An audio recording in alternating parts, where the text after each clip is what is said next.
మంచు విష్ణు గారి కెరియర్‌లో చెప్పుకోదగ్గ మూవీస్ అంటే 2, 3 ఉంటాయి. అవి ఏంటంటే 'ఢీ', 'దూసుకెళ్తా', 'పాండవులు పాండవులు 9' అవి కూడా పెద్ద హిట్స్ ఏం కాదు. జస్ట్ యావరేజ్ అంతే. వాటిల్లో కూడా చెప్పుకోదగ్గ మూవీ అంటే నంబర్ 1 పొజిషన్‌లో 'ఢీ' ఉంటుంది. ఎందుకంటే మీమ్స్ వల్ల. సో, ఆ మూవీని మళ్ళీ రిలీజ్ చేశారు. మరి రిలీజ్ చేయడానికి అయిన ఖర్చెంత, వచ్చిందంతా ఇవన్నీ కూడా తెలుసుకునే ముందు ఇప్పటికొచ్చి మన ఛానల్ ఎవరైనా సబ్స్క్రైబ్ చేసుకోకపోతే వెంటనే మన ఛానల్ సబ్స్క్రైబ్ చేసుకోండి. ఇంకా లేట్ చేయకుండా మన టాపిక్‌లోకి వెళ్ళిపోదాం.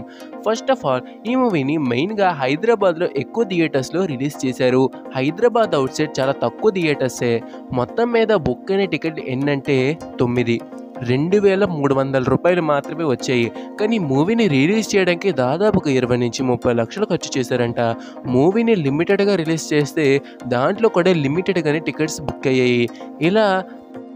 ఇలా డిజాస్టరస్‌గా రిలీజ్ అయితే పోస్ట్‌పోన్ అయింది. అదే రిలీజ్ అవుట్‌డేట్ అయిపోతున్నదంటే మంచు విష్ణు గారు దాన్ని ఇంకా ఎందుకో రిలీజ్‌ని ఆపియాలో ఒక ఎగ్జాంపుల్ చూపించారు.